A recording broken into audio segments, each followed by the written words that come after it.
Hi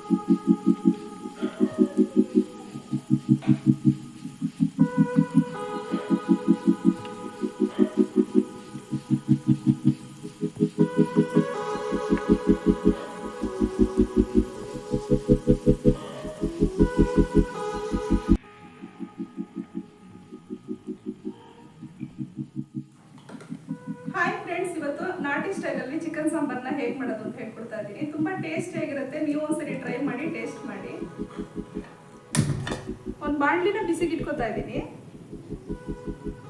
medium ಫ್ಲೇಮಲ್ಲಿ ಇಟ್ಕೋಬೇಕು. ನಾನಿಲ್ಲಿ ಗಸಗಸೆ ತೊಗೊಂಡಿದ್ದೀನಿ. 2 ಸ್ಪೂನ್ ಅಷ್ಟು ಹಾಕೋತಾ ಇದ್ದೀನಿ. ದೊಡ್ಡ ಸ್ಪೂನ್ ಇದು. 1-2 ಸ್ಪೂನ್ ಹಾಕ್ಕೊಂಡ್ರೆ ಸಾಕು. ಡ್ರೈ ರೋಸ್ಟ್ ಮಾಡ್ಕೋಬೇಕು.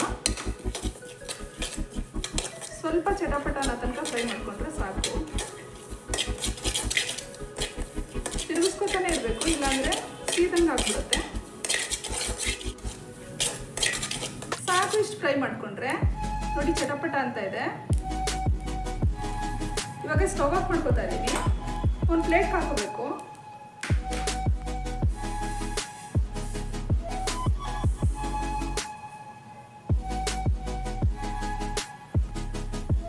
ಇದೇ ಬಾಣಲಿನ ಮತ್ತೆ ಬಿಸಿ ಇಟ್ಕೊತಾ ಇದ್ದೀನಿ. ನಾನಿಲ್ಲಿ ಹರಳೆಣ್ಣೆ ಹಾಕೋತಾ ಇದ್ದೀನಿ. 1-2 ಸ್ಪೂನ್ ಅಷ್ಟು ಹಾಕೊಂಡ್ರೆ ಸಾಕು. ಇದು ಹಾಕೊಳ್ಳೋದ್ರಿಂದ ಒಳ್ಳೆ ಟೇಸ್ಟ್ ಬರುತ್ತೆ.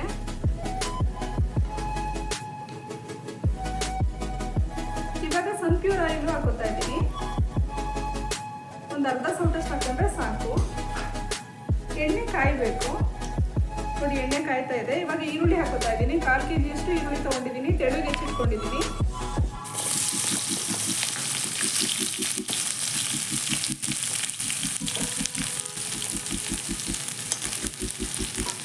ಇವಾಗ ಇದನ್ನು ಚೆನ್ನಾಗಿ ಫ್ರೈ ಮಾಡ್ಕೋಬೇಕು.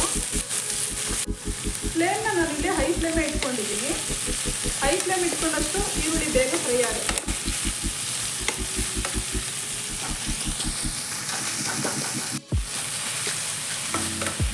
ಇನ್ನು ಚೆನ್ನಾಗಿ ಫ್ರೈ ಮಾಡ್ಕೋಬೇಕು. ತಿರುಗಿಸ್ಕೊತಾನೆ ಇರಬೇಕು, ಇಲ್ಲಾಂದ್ರೆ ಒಂದೇ ಕಡೆ ಬೆಂದಂಗೆ ಆಗುತ್ತೆ. ಈ ರೀತಿ ತಿರುಗಿಸ್ಕೊತಾ ಇದ್ರೆ ಫುಲ್ ಎಲ್ಲ ಕಡೆ ಚೆನ್ನಾಗಿ ನೀಟಾಗಿ ಫ್ರೈ ಆಗುತ್ತೆ.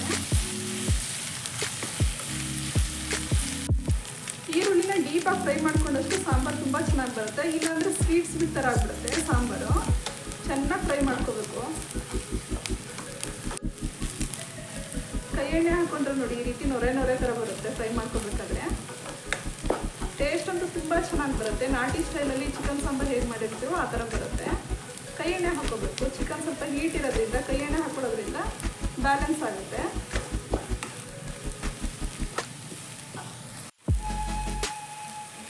ನೋಡಿ, ಈ ರೀತಿ ಗೋಲ್ಡನ್ ಬ್ರೌನ್ ಆಗೋ ತನಕ ಫ್ರೈ ಮಾಡ್ಕೋಬೇಕು. ಸಾಕು, ಇಷ್ಟು ಫ್ರೈ ಮಾಡಿಕೊಂಡ್ರೆ ಇವಾಗ ಇದ್ರ ಜೊತೆಗೆ ಖಾರದ ಪುಡಿ ಹಾಕೋತಾ ಇದ್ದೀನಿ. ನಾನಿಲ್ಲಿ ಮನೇಲಿ ಬಿಡಿಸಿರೋ ಅಂಥ ಖಾರದ ಪುಡಿ ಹಾಕೋತಾ ಇದ್ದೀನಿ. ಇದು ಅಚ್ಚ ಖಾರದ ಪುಡಿ. ಇದು ನಾನಿಲ್ಲಿ 4 ಸ್ಪೂನ್ ಅಷ್ಟು ಹಾಕೋತಾ ಇದ್ದೀನಿ. ನಿಮ್ಗೆ ಎಷ್ಟು ಬೇಕಷ್ಟು ನೋಡಿ ಹಾಕೊಡಿ. ನೋಡಿ, 1 ಸ್ಪೂನಲ್ಲಿ ಜಾಸ್ತಿನೇ ಬರುತ್ತೆ. 1 ಸ್ಪೂನ್ಗಿನ್ನ ಜಾಸ್ತಿ ಇದೆ ಇದು. ನಿಮಗೆ ಖಾರ ಎಷ್ಟು ಬೇಕಷ್ಟು ನೋಡಿ ಹಾಕ್ಕೊಡಿ. ಧನಿಯಾ ಪುಡಿನೂ ಅಷ್ಟೇ. ಇದನ್ನು ಮನೇಲೇ ಮಾಡ್ಕೊಂಡಿರೋಂಥ ಧನಿಯಾ ಪುಡಿ ಇದು. ಇದನ್ನು ಒಂದು 2 ಸ್ಪೂನ್ ಅಷ್ಟು ಹಾಕೋತಾ ಇದ್ದೀನಿ. ಮಿಕ್ಸ್ ಮಾಡ್ಕೋಬೇಕು. ಸ್ವಲ್ಪ ಹಸಿ ವಾಸನೆ ಹೋಗೋ ತನಕ ಫ್ರೈ ಮಾಡ್ಕೊಂಡ್ರೆ ಸಾಕು.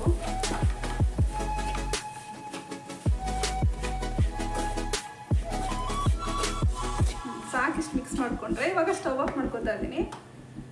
ಈ ಮಸಾಲೆನ ತಣ್ಣಗಾಗೋದಕ್ಕೆ ಬಿಡಬೇಕು.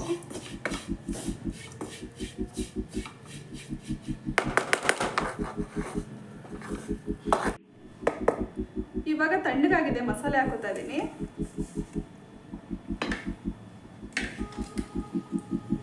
ಇದಕ್ಕೆ ನೀರು ಹಾಕೋತಾ ಇದ್ದೀನಿ. ನೀರು ತುಂಬ ಎಳೆಯುತ್ತೆ. ಕಲ್ಲಲ್ಲಿ ರುಬ್ಬಿ ಮಾಡಿದ್ರೆ ತುಂಬ ಟೇಸ್ಟಿಯಾಗಿರುತ್ತೆ. ಚಿಕನ್ ಸಾರಾಗಲಿ, ಮಟನ್ ಸಾರಾಗಲಿ, ಯಾವುದೇ ಐಟಮ್ಗೂ ಕಲ್ಲಲ್ಲಿ ರುಬ್ಬಿದ್ರೆ ಟೇಸ್ಟ್ ತುಂಬ ಚೆನ್ನಾಗಿರುತ್ತೆ.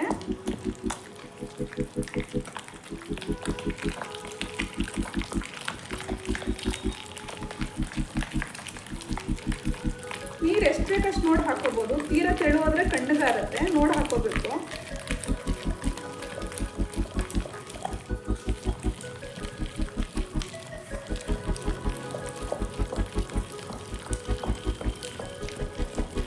ಸಣ್ಣಕ್ಕಾಗೋ ತನಕ ರುಬ್ಕೋಬೇಕು.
ಚೆನ್ನಾಗಿ ಬಳ್ಕೋಬೇಕು.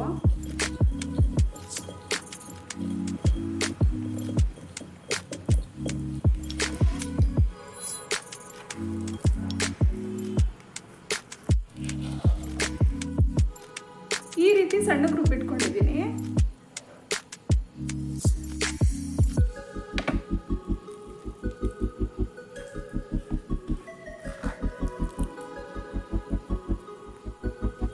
ಇವಾಗ ಈ ಗುನ್ನ ತೊಳೆಯಲ್ಲ, ಇದಕ್ಕೇನೆ ಮಸಾಲೆ ಹಾಕೋತಾ ಇದ್ದೀನಿ. ಹುರಿದಿಟ್ಕೊಂಡಿರೋಂಥ ಗಸಗಸೆ ಹಾಕೋತಾ ಇದ್ದೀನಿ.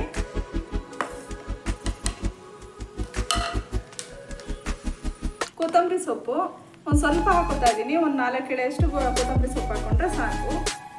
ಚಿಕ್ಕದು ತೆಂಗಿನಕಾಯಿ ಓಡ್ ತೊಗೊಂಡಿದ್ದೆ, ಅದನ್ನು ತುರಿದಿಟ್ಕೊಂಡಿದ್ದೀನಿ.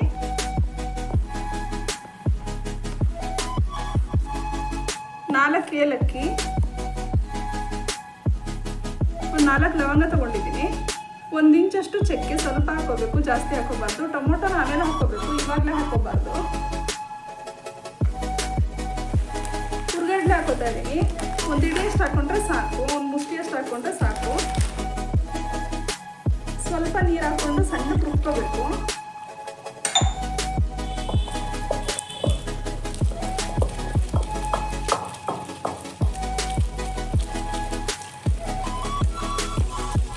ಕಡಲೆ ಹಾಕೊಳ್ಳೋದ್ರಿಂದ ಸಾಂಬಾರು ಬನಿ ಬರುತ್ತೆ, ಚೆನ್ನಾಗಿರುತ್ತೆ. ಗಸಗಸೆ ಹಾಕೊಳ್ಳೋದ್ರಿಂದನೂ ಅಷ್ಟೇ ಟೇಸ್ಟ್ ತುಂಬ ಚೆನ್ನಾಗಿರುತ್ತೆ.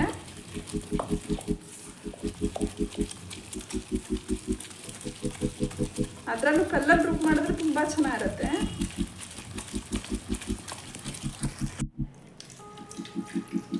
ಬಾಣಲಿಲಿರೋಂಥ ಖಾರನ ವೇಸ್ಟ್ ಮಾಡೋಕ್ಕೆ ಹೋಗ್ಬಾರ್ದು. ಇದನ್ನು ಸ್ವಲ್ಪ ತೊಳೆದ್ಬಿಟ್ಟು ನೀರು ಹಾಕೋಬೋದು.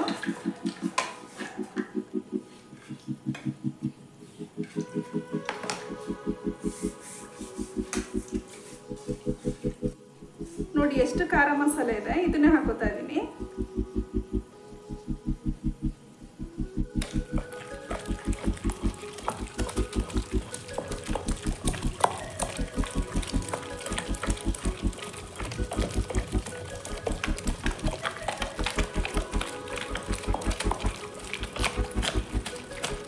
ಕಣ್ಣಿಗೆ ಆಗ್ಬಿಡುತ್ತೆ, ನೀರು ಜಾಸ್ತಿ ಹಾಕೋಬಾರ್ದು.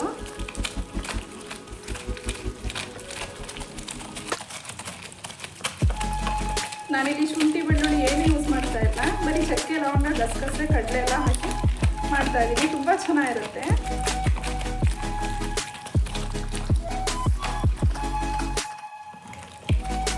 ಕಡಲೆ ಏಲಕ್ಕಿದು ಸ್ಮೆಲ್ಲು ಘಮ ತುಂಬ ಚೆನ್ನಾಗಿ ಅನ್ನಿಸ್ತೈತೆ. ಏಲಕ್ಕಿ ಘಮ, ಗಸಗಸೆ ಘಮ, ಚಕ್ಕೆ ಲವಂಗ ಹಾಕಿರೋದ್ರಿಂದ ಒಳ್ಳೆ ಘಮ ಬರ್ತಾ ಇದೆ.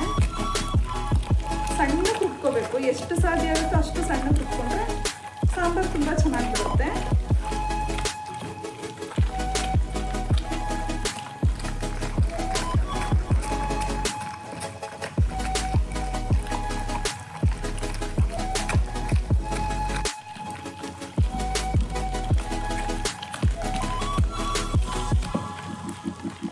ಸಾಕು ಇಷ್ಟು ಸಣ್ಣಕ್ಕಾದರೆ.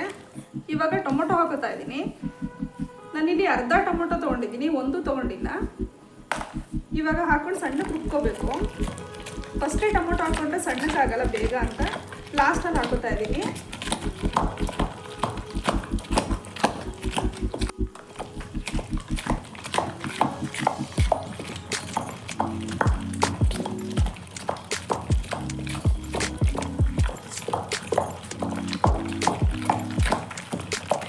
ಟೊಮೊಟೊ ಹುಳಿ ಅಂಶ ಇರೋದ್ರಿಂದ ಮಸಾಲೆ ಬೇಗ ಸಣ್ಣಕ್ಕಾಗಲ್ಲ ಅನ್ನೋ ಉದ್ದೇಶಕ್ಕೆ ಲಾಸ್ಟಿಗೆ ಹಾಕೋದು. ಸ್ವಲ್ಪ ನೀರು ಬಿಟ್ಟಂಗೆ ಆಗುತ್ತೆ, ನೋಡಿ ರುಬ್ಕೋಬೇಕು, ಇಲ್ಲಾಂದ್ರೆ ಕಣ್ಣಿಗಾಗುತ್ತೆ.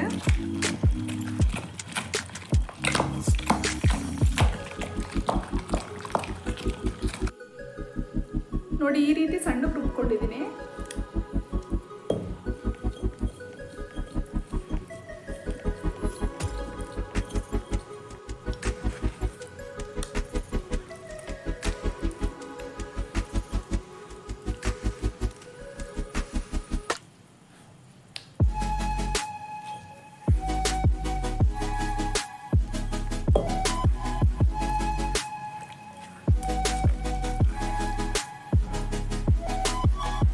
ಒಂದು ಪ್ಲೇಟ್ ಹಾಕೋತಾ ಇದ್ದೀನಿ.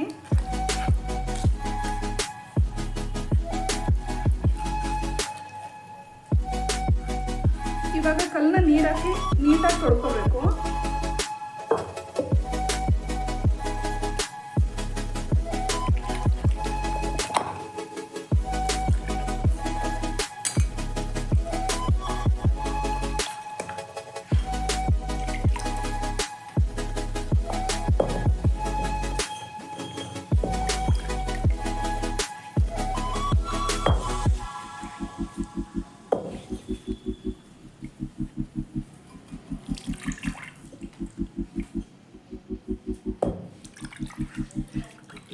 ಇದೇ ನೀರನ್ನ ಎಲ್ಲ ಕಡೆ ನೀಟಾಗಿ ಸ್ಪ್ರೆಡ್ ಮಾಡ್ಕೊಂಡು ತೊಳ್ಕೊಬೇಕು. ಈ ನೀರನ್ನ ವೇಸ್ಟ್ ಮಾಡೋಕೆ ಹೋಗಬಾರ್ದು. ಸಾಂಬಾರಿಗೆ ಇದೇ ನೀರನ್ನ ಉಪಯೋಗಿಸ್ಕೋಬೇಕು.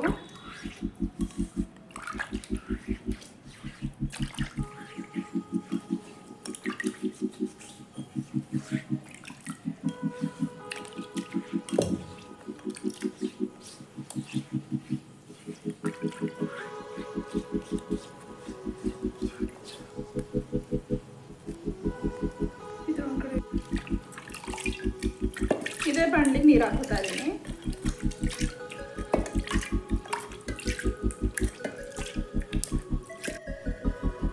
ಇವಾಗ 2 ಮಸಾಲೆನೂ ರುಬ್ಬಿಟ್ಕೊಂಡಿದ್ದೀನಿ.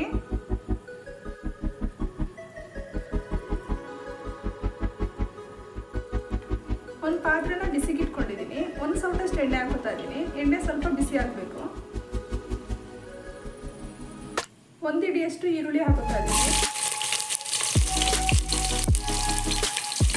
ಸ್ವಲ್ಪ ಫ್ರೈ ಮಾಡ್ಕೋಬೇಕು. ಜಾಸ್ತಿ ಡೀಪ್ ಫ್ರೈ ಮಾಡೋದೇನು ಬೇಕಿಲ್ಲ.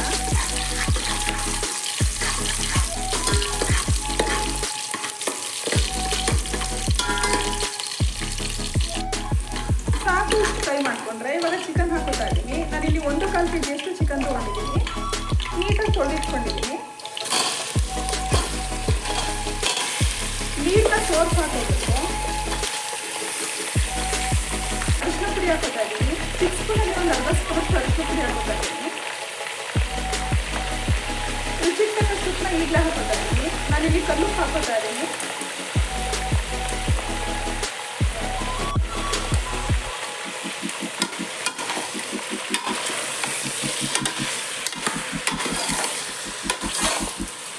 ಚಿಕನ್ನ ನೀಟಾಗಿ ಮಿಕ್ಸ್ ಮಾಡ್ಕೋಬೇಕು. ಎಣ್ಣೆನಲ್ಲಿ ಚೆನ್ನಾಗಿ ಫ್ರೈ ಮಾಡ್ಕೋಬೇಕು.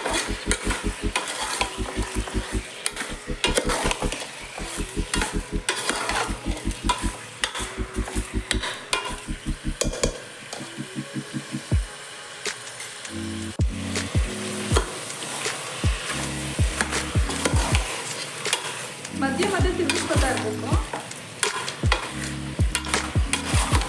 ಅವಾಗ ನೀಟಾಗಿ ಚೆನ್ನಾಗಿ ಫ್ರೈ ಆಗುತ್ತೆ.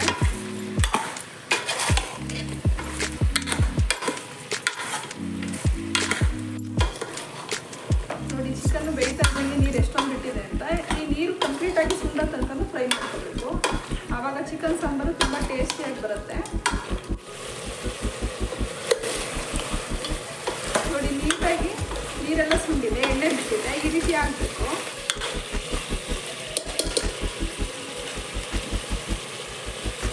ಇವಾಗ ಮಸಾಲೆ ಹಾಕೋತಾ ಇದ್ದೀನಿ. ಖಾರ ಮಸಾಲೆ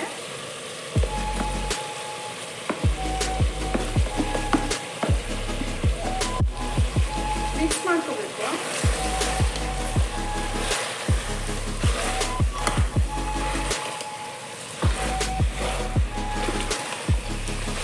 ಈರುಳ್ಳಿನ ಎಣ್ಣೆಲೆಲ್ಲ ಫ್ರೈ ಮಾಡೋದ್ರಿಂದ ಮಸಾಲೆನ ಅಷ್ಟೊಂದು ಫ್ರೈ ಮಾಡೋ ಅವಶ್ಯಕತೆ ಇಲ್ಲ.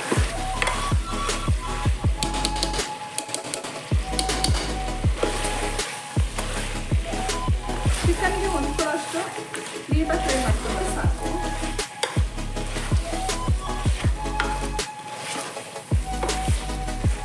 ನೋಡಿ ತಕ್ಷಣಕ್ಕೆ ಎಷ್ಟು ನೀಟಾಗಿ ಎಣ್ಣೆ ಬಿಟ್ಟಿದೆ ಅಂತ. ಇವಾಗ ಕಾಯಿ ಮಸಾಲೆ ಹಾಕೋತಾ ಇದ್ದೀನಿ.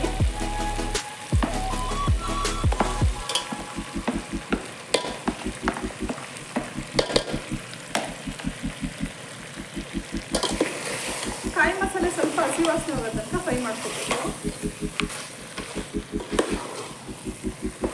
ಕಲ್ಲಲ್ಲಿ ರುಬ್ಬಿ ಮಾಡಿರೋದ್ರಿಂದ ಒಳ್ಳೆ ಟೇಸ್ಟ್ ಇರುತ್ತೆ. ಗಸಗಸೆ, ಏಲಕ್ಕಿ, ಕಡಲೆ ಎಲ್ಲ ಹಾಕಿರೋದ್ರಿಂದ ಇನ್ನೂ ಒಳ್ಳೆ ಟೇಸ್ಟ್ ಬರುತ್ತೆ.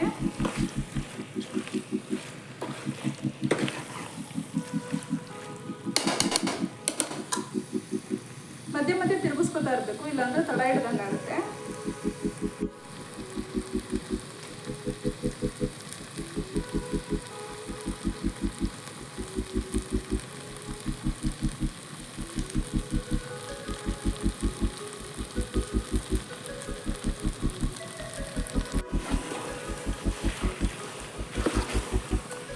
ಒಂದೆರಡು ನಿಮಿಷ ಈ ರೀತಿ ಫ್ರೈ ಮಾಡಿಕೊಂಡ್ರೆ ಸಾಕು.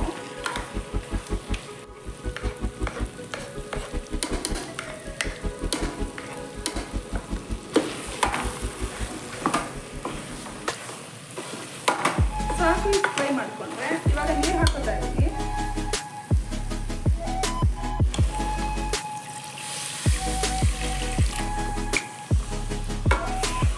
ಕಲ್ಲು ತೊಳೆದಿಟ್ಕೊಂಡಿರೋಂಥ ನೀರನ್ನು ಹಾಕೋತಾ ಇದ್ದೀನಿ.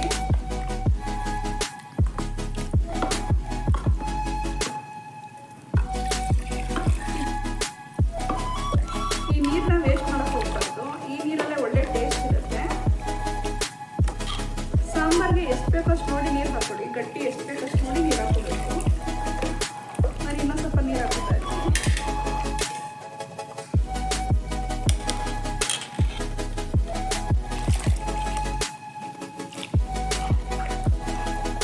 ನನಗೆ ಹೆಚ್ಚು ಕಮ್ಮಿ 1.5 ಲೀಟ್ರಷ್ಟು ನೀರು ಹಾಕ್ಕೊಂಡಿದ್ದೀನಿ.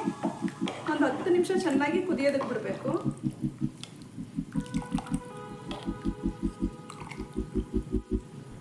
ಸ್ವಲ್ಪ ಸಪ್ಪೆ ಅನ್ನಿಸ್ತು, ಅದಕ್ಕೆ ಉಪ್ಪು ಹಾಕೋತಾ ಇದ್ದೀನಿ. ಸಾಲ್ಟ್ನ ನೋಡಿ ಎಷ್ಟು ಬೇಕಷ್ಟು ನೋಡಿ ಹಾಕೋಬೇಕು. ಮಿಕ್ಸ್ ಮಾಡ್ಕೋಬೇಕು. ಮತ್ತೆ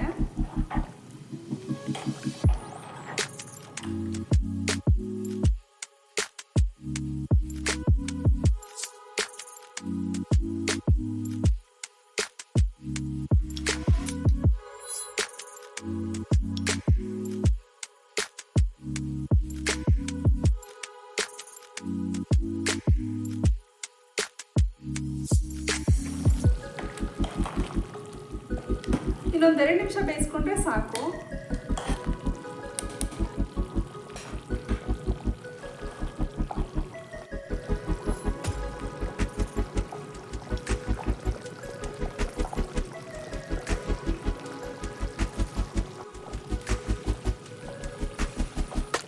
ಸಾಕು, ಇವಾಗ 10 ನಿಮಿಷ ಚೆನ್ನಾಗಿ ಬೆಂದಿದೆ. ಚಿಕನ್ ಸಾಂಬಾರ್ ರೆಡಿಯಾಗಿದೆ. ಚಿಕನ್ ಕೂಡ ನೀಟಾಗಿ ಬೆಂದಿದೆ. ತುಂಬ ಬಿಸಿ ಇರುತ್ತೆ. ಇವಾಗ ಈ ಚಿಕನ್ ತೆಗೆದು ಸಪ್ರೇಟಾಗಿ ಫ್ರೈ ಮಾಡ್ತಾ ಇದ್ದೀನಿ. ಸಾಂಬಾರನ್ನ ಪಕ್ಕಕ್ಕೆ ಇಳಿಸ್ಕೊತಾ ಇದ್ದೀನಿ.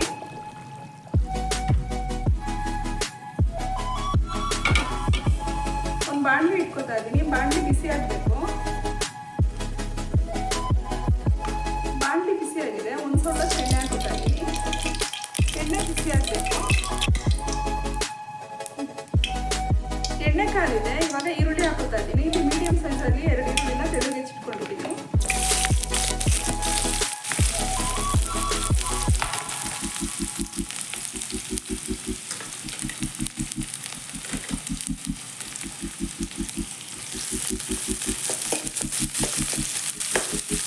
ಸ್ವಲ್ಪ ಫ್ರೈ ಮಾಡಿಕೊಂಡ್ರೆ ಸಾಕು. ಈ ಫ್ರೈ ಏನು ಮಾಡೋದೇನು ಬೇಕಿಲ್ಲ.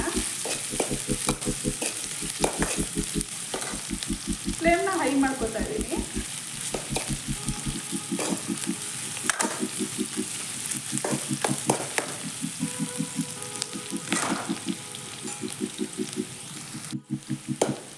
ಸಾಕು ಇಷ್ಟು ಫ್ರೈ ಮಾಡಿಕೊಂಡ್ರೆ ಇವಾಗ ಅಚ್ಕಾರದ ಪುಡಿ ಹಾಕೋತಾ ಇದ್ದೀನಿ. ನಾನು ನೀವು 1-2 ಸ್ಪೂನ್ ಅಷ್ಟು ಹಾಕೋತಾ ಇದ್ದೀನಿ. ನಿಮ್ಗೆ ಎಷ್ಟು ಬೇಕಷ್ಟು ನೋಡಿ ಹಾಕೊಳ್ಳಿ. ಹಾಗೆ ಮೆಣಸು ಪೌಡ್ರ್ ಹಾಕೋತಾ ಇದ್ದೀನಿ. 2 ಸ್ಪೂನ್ ಅಷ್ಟು ಹಾಕೋತಾ ಇದ್ದೀನಿ. ಸ್ವಲ್ಪ ಅರಿಶಿನ ಪುಡಿ ಹಾಕೋಬೇಕು. ಒಂದು 1/4 ಸ್ಪೂನ್ ಅಷ್ಟು ಹಾಕೊಂಡ್ರೆ ಸಾಕು. ಮಿಕ್ಸ್ ಮಾಡ್ಕೋಬೇಕು. ಸ್ವಲ್ಪ ಹಸಿ ವಾಸನೆ ಹೋಗಬೇಕು.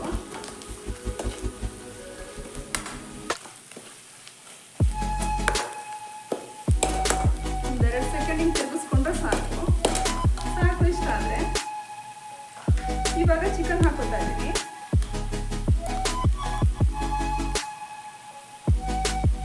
ಸಾಂಬಾರಿಗೆ ಇರುವಂಥ ಚಿಕನ್ ಹಾಕ್ತಾ ಇದ್ದೀನಿ.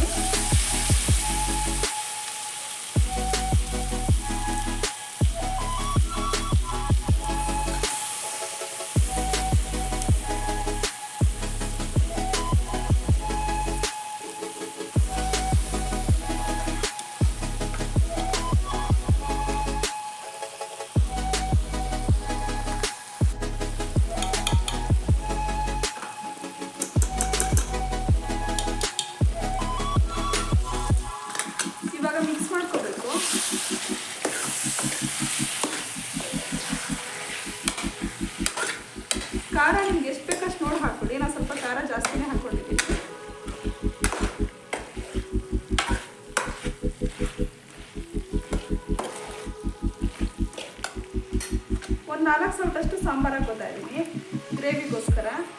ಗ್ರೇವಿ ಬೇಡ ಅನ್ನೋರು ಬರೀ ಇಷ್ಟೇ ಮಾಡ್ಕೊಂಡ್ರೂ ಆಗುತ್ತೆ.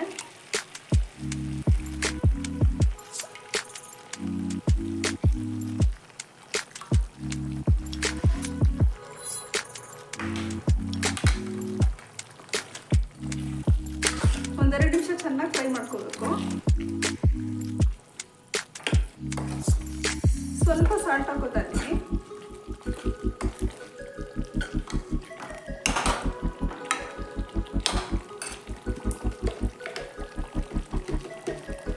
ರುಚಿಗೆ ಎಷ್ಟು ಬೇಕಷ್ಟು ನೋಡಿ ಉಪ್ಪು ಹಾಕೋಬೇಕು.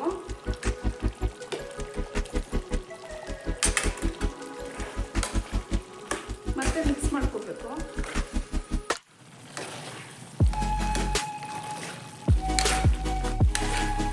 ಒಂದೆರಡು ನಿಮಿಷ ಚೆನ್ನಾಗಿ ಫ್ರೈ ಮಾಡ್ಕೋಬೇಕು.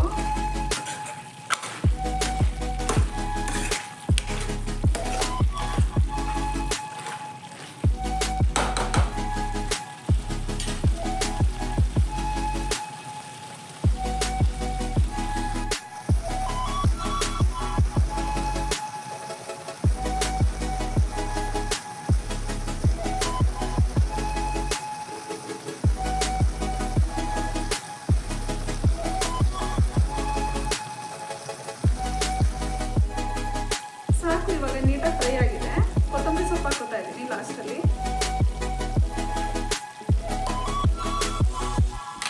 ಮಿಕ್ಸ್ ಮಾಡ್ಕೋಬೇಕು.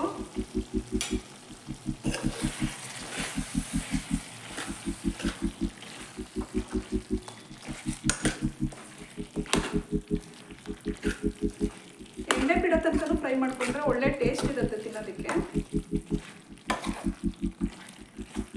ಸಾಕು, ಇವಾಗ ಚಿಕನ್ ಫ್ರೈ ರೆಡಿ ಆಗಿದೆ. ಸಾಕು, ಇವಾಗ ಇದನ್ನ ಇಳಿಸ್ತಾ ಇದ್ದೀನಿ. ಮತ್ತೆ ಸಾಂಬಾರನ್ನ ಬಿಸಿಗಿಟ್ಕೋಬೇಕು. ಒಂದೆರಡು ನಿಮಿಷ ಕುದಿಸ್ಕೊಂಡ್ರೆ ಸಾಕು. ನೋಡಿ ಸಾಂಬಾರು ಎಷ್ಟು ಕಮ್ಮಿ ಆದಂಗೆ ಕಾಣುತ್ತೆ. ಚಿಕನ್ ಎಲ್ಲ ತೆಗೆದಾಗ ಸಾಂಬಾರು ಕಮ್ಮಿ ಅಂತ ಅನಿಸುತ್ತೆ. ಜಾಸ್ತಿ ತೆಂಗಿನಕಾಯಿ ಹಾಕೋಬಾರ್ದು, ಸಾಂಬಾರು ಅಷ್ಟು ಟೇಸ್ಟ್ ಬರಲ್ಲ. ಒಂದು ಚಿಕ್ಕೋಡು ಹಾಕೊಂಡ್ರೆ ಸಾಕು. ನಿಮಗೆ ನಾನು ಮಾಡಿರೋ ರೆಸಿಪಿ ಇಷ್ಟ ಆಯಿತು